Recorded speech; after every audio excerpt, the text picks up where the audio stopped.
జెప్టోలో update గురించి అయితే explain చేస్తా అని ఫుల్ వీడియోలో చెప్పాను కదా. ఏంటి అని అంటే మనం మొబైల్ని వేరే ఫోన్లో లాగిన్ చేసినట్టయితే మన అకౌంట్ ఒక 3 టైమ్స్ వరకే చేయగలుగుతాం. 3 తర్వాత అంటే 4th టైం అయితే చేయలేము. ఎందుకు అని అనేది అయితే మీకు చూపిస్తాను. కొందరు రైడర్ ఎలా అంటే రెండు ఫోన్లు అయితే వాడుతూ ఉంటారు. లైక్ ఒక ఛార్జింగ్ అయిపోతే ఇంకోటి అలా అని.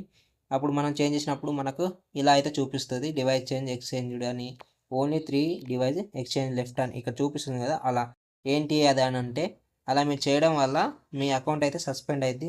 మళ్ళీ తిరిగి మీకు జెప్టోలో వర్క్ చేయడానికి అయితే ఉండదు. ఆ నెంబర్తోని మీకు అకౌంట్ అయితే క్రియేట్ కాదు. వేరే నెంబర్తో కూడా అయిద్దా లేదనేది అయితే గ్యారంటీ అయితే నేను చెప్పలేను. మీరు ఓకే అని ఉంది కదా అని నార్మల్గా కొందరు ఏం చూడకుండా ట్యాప్ చేసేస్తారు ఓకే ఓకే అని.